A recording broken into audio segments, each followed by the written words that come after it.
Subscribe for daily IELTS material.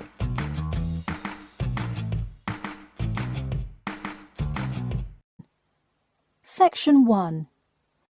You will hear a telephone conversation between a travel company employee and a customer. First, you have some time to look at questions 1 to 5.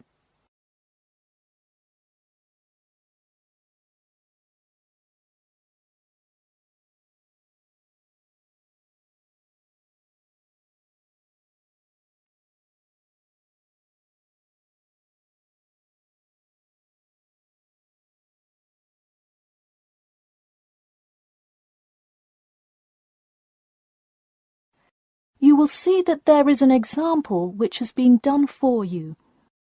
On this occasion only, the conversation relating to this will be played first. Hello? Hi, good morning. This is Talia from Parrot Bay Travel Agency. Is Robert Goddard there? Yes, speaking. The man says that he is Robert Goddard, so Robert Goddard has been written in the space. Now we shall begin. You should answer the questions as you listen, because you will not hear the recording a second time. Listen carefully and answer questions 1 to 5. Hello? Hi, good morning. This is Talia from Parrot Bay Travel Agency. Is Robert Goddard there? Yes, speaking. I'm so sorry that I made such an early phone call, and I'm calling to ask a few questions about your most recent vacation. Could I have 5 minutes of your time? Sure thing. Great, thanks. Now, I see here that you visited Melbourne. Was this your first visit to Melbourne? No, I have actually been there twice before. I see. Now, what would you say was your favourite part about Melbourne? Well, I did like seeing the exotic wildlife, and there are great sights to see, but I have to say I was most impressed by the amazing weather. Yeah, the weather there is amazing. Which of the sites listed as part of our official tour did you see? And of those, which was your favourite? First I saw the theatre, which was beautifully designed. It was not nearly as cool as the town hall, though. The building is a huge part of Melbourne's history. Definitely my favourite. I saw the aquarium too, but wasn't too impressed. I see. Yes, people often have great reviews of Town Hall. Now, I would like to ask you about your dining experience. Did you enjoy the food there? Absolutely, I loved it. I'm glad to hear it. Could you tell me a little bit about what you most enjoyed about the food? Being such an international city, I loved the variety. I could find any type of food I wanted, whether I wanted seafood, burgers, or anything else. You name it, and they had it. Did you drive to Melbourne? No, I flew. I thought about going by train, but in the interest of time, I decided to go by plane. Right, I see. Before you hear the rest of the conversation, you have some time to look at questions 6 to 10.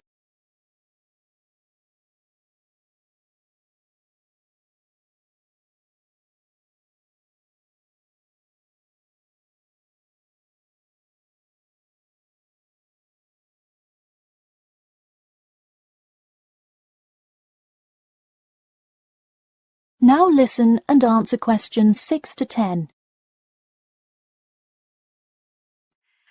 would you mind telling me whether you are under 20, between the ages of 20 and 40, or older than 40? It would be nice if I was still under 20.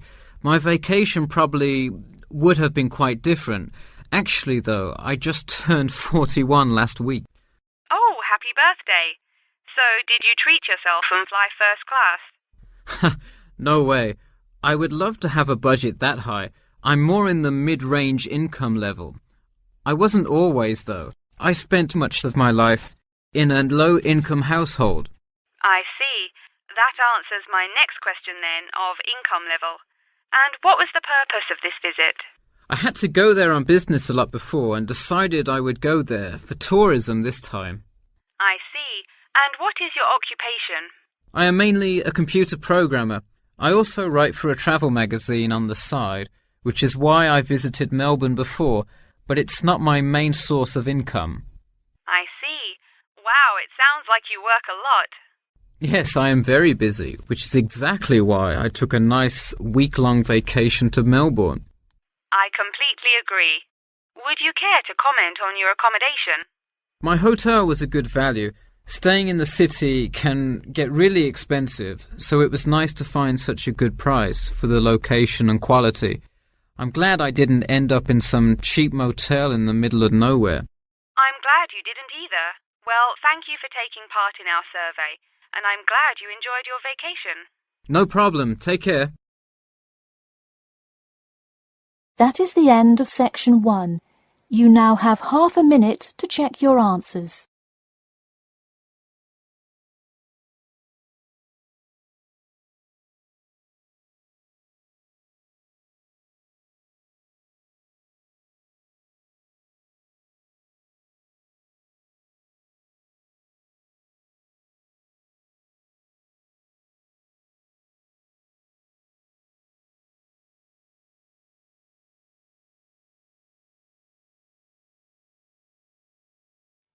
Now turn to section 2. You will hear a talk about the main points of interest and the improvements made in the area. First, you have some time to look at questions 11 to 15.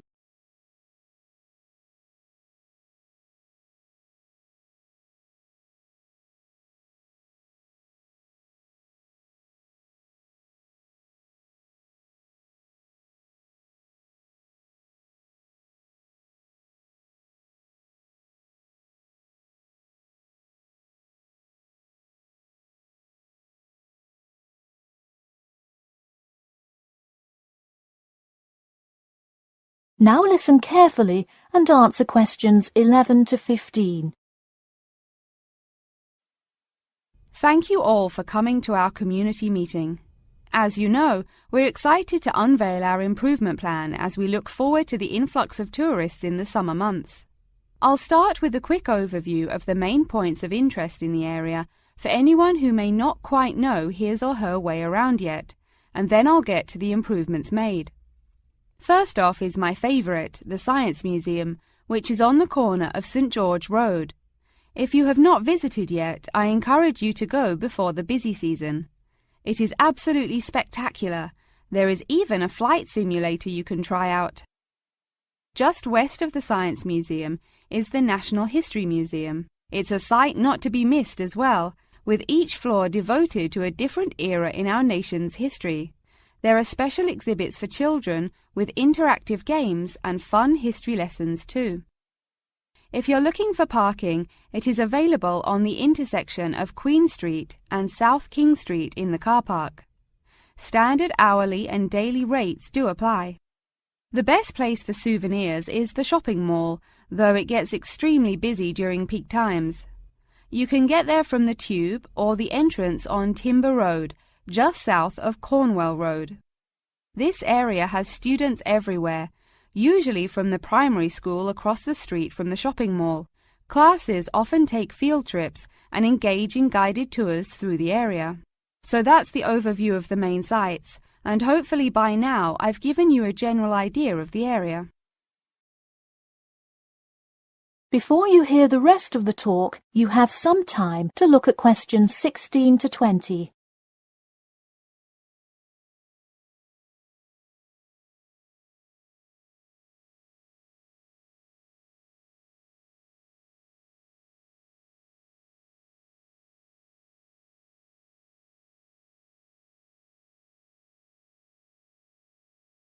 Now listen and answer questions 16 to 20. Now I'm going to outline the improvements we have made in our efforts to make the experience even better for each and every one of our visitors. You probably noticed when you first drove into the car park this morning that there is now additional signage to help avoid confusion. The directions were not entirely clear at first, so we have increased the number of one-way signs indicating the correct direction of traffic flow. Not far from there, in line with our mission of giving back to the community, we constructed a brand new playground for the primary school. It is really something to be excited for. The equipment is state-of-the-art and includes swings, a small climbing wall, and even an obstacle course. Now we'll head north and take a look at the Science Museum. In response to our feedback from past visitors to the museum, there is now free information available outlining not only upcoming IMAX showings, but also natural wonders like meteor showers, eclipses, and other cool natural events. The Science Museum isn't the only museum improving the experience of its visitors. The National History Museum has added an entire new wing to its facility to accommodate the large crowds of people gathering to see the Civil War exhibit, Inventions Timeline exhibit, and other wonderful sections of the museum. The increase in space will definitely give a more calm, comfortable experience for visitors. And finally, remember when there was actually a line at the mall entrance from the tube station? It was terrible trying to get anywhere from the tube because foot traffic got so backed up sometimes. We have addressed that by adding another entry point into the mall from the other end of the platform to disperse the crowd. So those are the major improvements we have made. Clearly, having too many people that want to visit and enjoy what our community has to offer the public is a good problem to have, and I am confident that we have made the changes necessary to accommodate the growing interest in the area. As always, we welcome any questions, comments, or concerns about the new improvement plan. In a few minutes, I will open up the floor for questions, but you can also contact me or any other board member by email or through the city website. Thank you for coming, and I now encourage you to stay for the questions and answers panel occurring between now and 10:30. That is the end of section 2.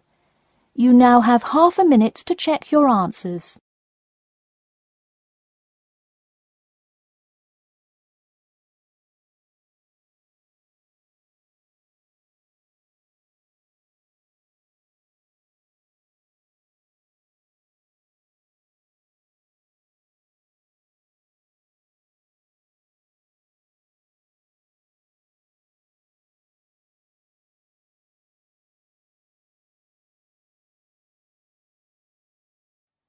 Now turn to section 3. You will hear two students called Jane and Mark talking to their tutor about the project assignments for their senior thesis. First, you have some time to look at questions 21 to 23.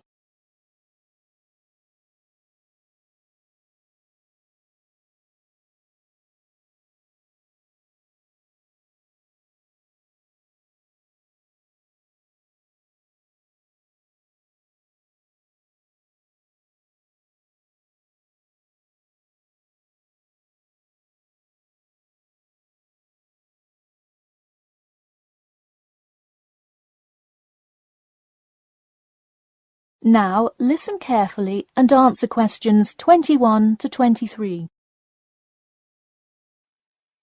So, you were both given your project assignments for your senior thesis today, right? Yes, and we already have to submit our topics next week.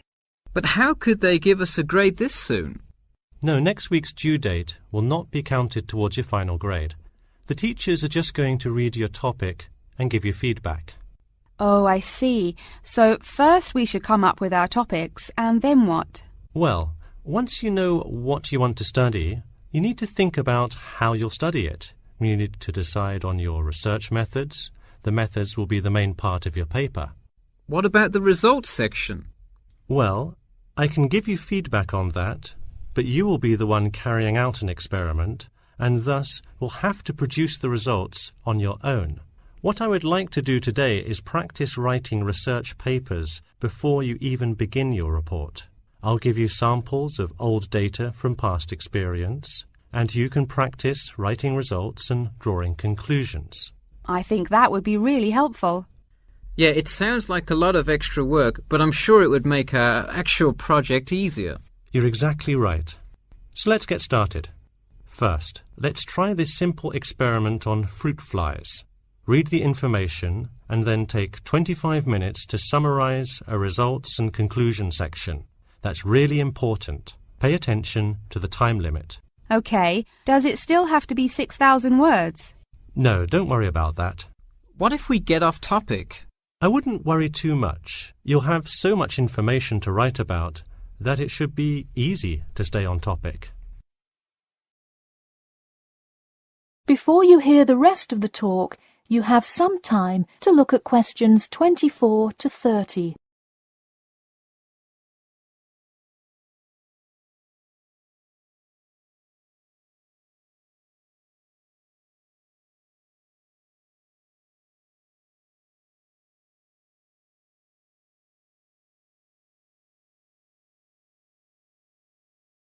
Now listen carefully and answer questions 24 to 30. But what about other sources? Well, for this assignment, you can use the one from your textbook. In your actual paper, you should find old experiments that support your topic. So do we need to find different types of sources? For instance, should I be conducting lots of interviews to use in my paper? No, there's no need to conduct lots of interviews or anything like that. OK, I'm ready to get started. I'm still a little confused, though, on how we should format our paper. Don't worry about it for now, but on your final paper, make sure to pay attention to the format. It should follow the guidelines exactly. Oh man, I'm starting to understand why they give us all semester to do this. Are there any other small details like that we should know about? Not a whole lot. Make sure you provide 2 copies. One for your teacher, of course, but one for yourself as well. And of course, you know the due date, right? It's April the 11th, right? What? No, it's May 11th, right? Yes. The due date is May 11. Write it down. Oh, wow, yeah, I need to note it. Also, I'm having trouble finding information on my topic. What if I can't find enough good sources? It's all right to change your topic. Just make sure to do it before the beginning of April. Oh, really? Wow, I'm definitely going to change it then. Just make sure to write a note to your teacher letting him or her know. OK, so getting back to writing this sample paper, where do we start? Should I just explain the experiment and what happened? Well, you need to start with your hypothesis, what you think will happen, and then describe your procedure. Then you can write up the results and your conclusions. Oh boy, I don't know if I can handle any more instructions. That is the end of section 3. You now have half a minute to check your answers.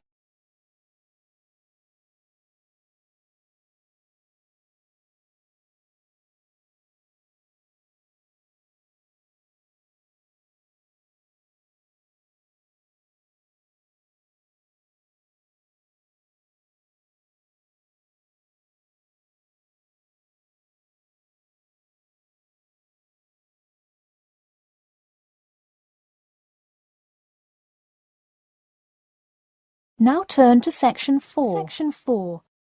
You will hear part of a lecture about factors you should consider when creating advertising materials and the effects they can have on your product sales.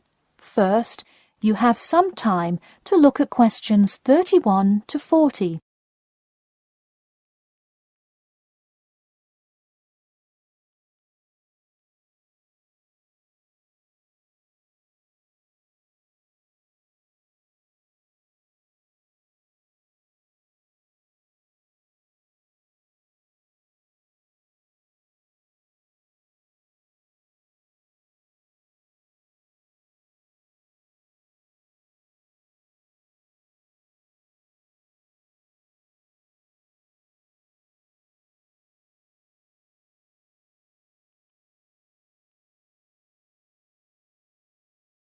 Now listen carefully and answer questions 31 to 40. Hello class, and welcome back to Marketing Strategies. This week I will expand upon last week's lecture by talking about factors you should consider when creating advertising materials and the effects they can have on your product sales. Lesson 1. Limit your advertising to the geographic area of your target market. Though you may have a product that people want in a large area, the distance that customers are willing to travel is a significant factor in their choice of where to purchase that product. Take this example. If you're really hungry and decide you want a burrito, would you choose the restaurant that is a block from your apartment, or the one that is just as good, or even slightly better, across town? Of course, you'd pick the closer restaurant. Next, there's the method of communication to your target market. How do you decide among radio ads, TV commercials, flyers, or even word of mouth? While we often think of the visual presentation of ads, there's much more to advertising than the look. Studies show that consumers are much more likely to remember advertising slogans if there's also a sound plate. Did you know that your sense of smell is closely linked with memory?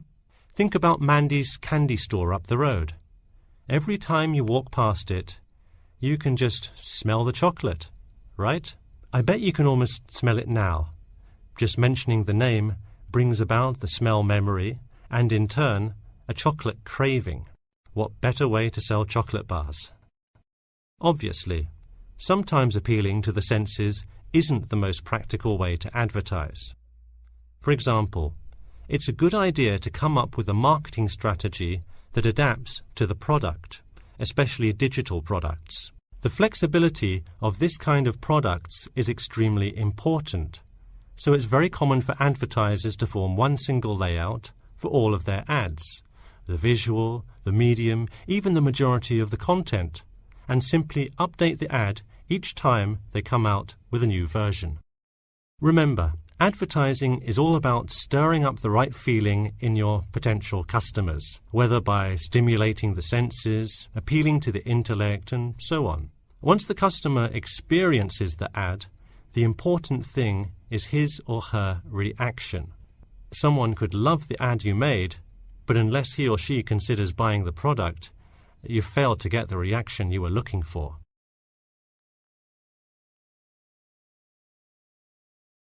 So once you have successfully reached your target customer, and you have his or her business, often you will want to expand to a larger market. More often than not, the same marketing strategies you used in your small campaign may not work for a larger audience.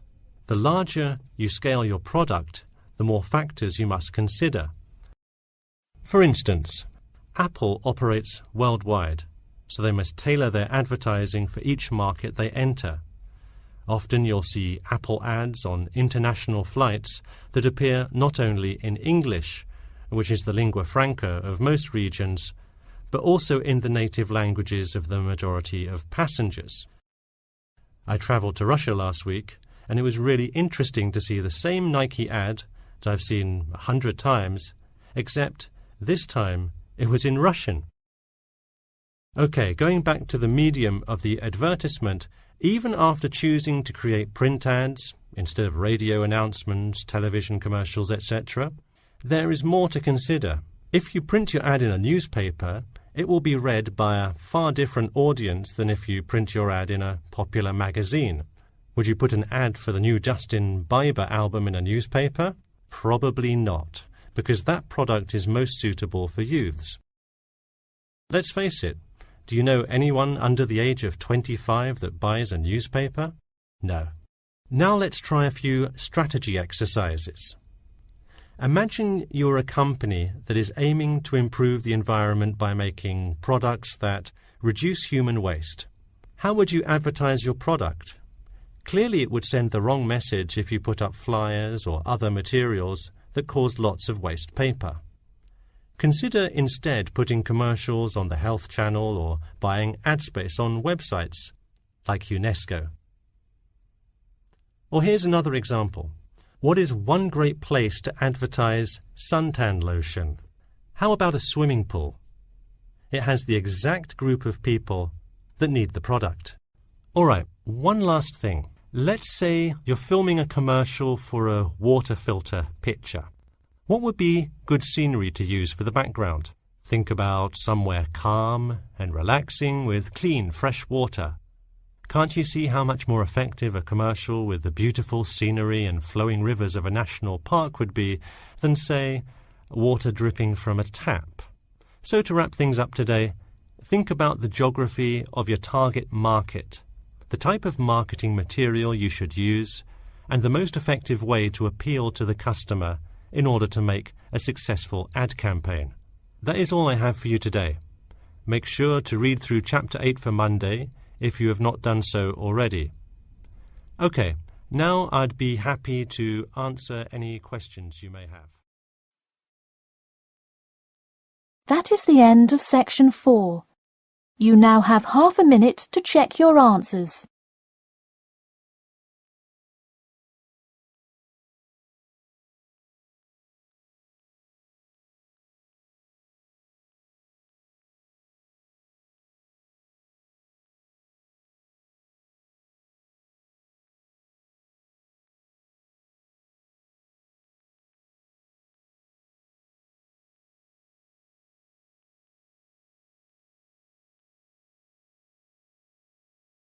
That is the end of the listening test.